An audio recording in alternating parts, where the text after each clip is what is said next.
জয় গুরু।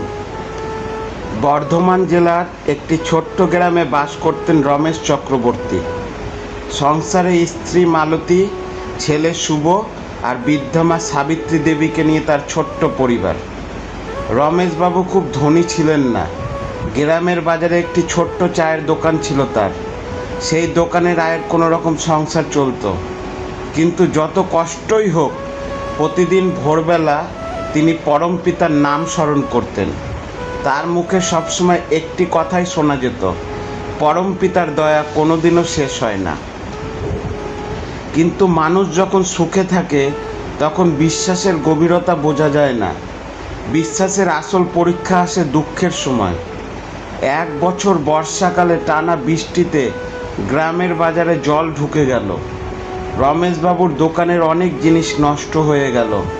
ধার করে নতুন দোকান চালানোর চেষ্টা করলেন, কিন্তু ঠিক তখনই তার মা অসুস্থ হয়ে পড়লেন। শহরের হাসপাতালে নিয়ে গেলে ডাক্তার বললেন নিয়মিত চিকিৎসা করতে হবে, খরচও কম নয়। রমেশবাবু চিন্তায় পড়ে গেলেন। দোকানের আয় কম, তার উপর চিকিৎসার খরচ। তবু তিনি ভেঙে পড়লেন না। শুধু বলতেন, যিনি বিপদ দেন তিনিই পথ দেখান।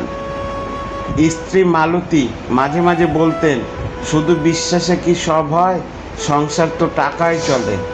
রমেশবাবু হেসে বলতেন, টাকায় সংসার চলে, কিন্তু বিশ্বাসে মানুষ বাঁচে। কিছুদিন পর আরেকটি বিপদ এলো। ছেলে শুভর উচ্চ মাধ্যমিক পরীক্ষা। ভর্তি জমা দেওয়ার শেষ দিন চলে এসেছে, কিন্তু হাতে টাকা নেই। শুভ মন খারাপ করে বলল, বাবা থাক, আমি পড়াশোনা ছেড়ে দেব। রমেশবাবুর বুকটা কেঁপে উঠল। না বাবা, পড়াশোনা বন্ধ হবে না, পরম পিতা আছেন। কিন্তু ভিতরে ভিতরে তিনিও চিন্তায় ভেঙে পড়েছিলেন। সেই রাতে সবাই ঘুমিয়ে পড়ার পর তিনি ঠাকুরের ছবির সামনে বসে নাম জপ করতে লাগলেন। পরম পিতা, আমি কিছু চাই না, শুধু আমার ছেলের পড়াশোনা যেন বন্ধ না হয়।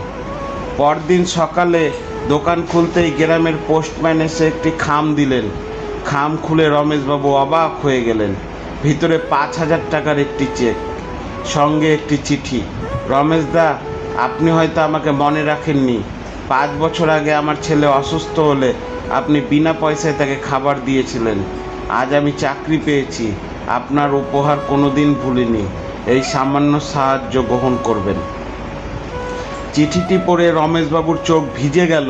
তিনি আকাশের দিকে তাকিয়ে বললেন, হে পরমপিতা, তোমার দয়া সত্যিই শেষ হয় না। ছেলের ভর্তি হয়ে গেল, সংসারও ধীরে ধীরে চলতে লাগলো। কিন্তু ভাগ্যের পরীক্ষা তখনও শেষ হয়নি। একদিন সন্ধ্যায় দোকান থেকে বাড়ি ফেরার পথে রমেশবাবু হঠাৎ মাথা ঘুরে রাস্তায় পড়ে গেলেন। হাসপাতালে নিয়ে গিয়ে জানা গেল তার হার্টে সমস্যা হয়েছে, দ্রুত অপারেশন দরকার। ডাক্তার বললেন 2 লক্ষ টাকা লাগবে। এই কথা শুনে মালতী দেবী কাঁদতে শুরু করলেন। শুভ অসহায় বলল, এত টাকা কোথায় পাবো? গ্রামের মানুষজন সাহায্য করলেন, কিন্তু প্রয়োজনের তুলনায় খুবই কম। হাসপাতালের বেডে শুয়ে রমেশবাবু শুধু নাম জপ করতেন। একদিন একজন ভদ্রলোক এসে তার পাশে দাঁড়ালেন। আপনি কি রমেশ চক্রবর্তী? হ্যাঁ, আমি অজিত সেন। অনেক বছর আগে আমি এই গ্রামে চাকরি করতাম। তখন একদিন খুব অসুস্থ অবস্থায় আপনার দোকানে এসে পড়েছিলাম। আপনি বিনা পয়সায় আমাকে চা আর ওষুধ এনে দিয়েছিলেন। আজ আমি কলকাতায় ব্যবসা করি, খবর পেয়ে চলে এলাম। ভদ্রলোক বললেন, আপনার চিকিৎসার সমস্ত খরচ আমি বহন করব। রমেশবাবুর চোখ দিয়ে জল গড়িয়ে পড়ল।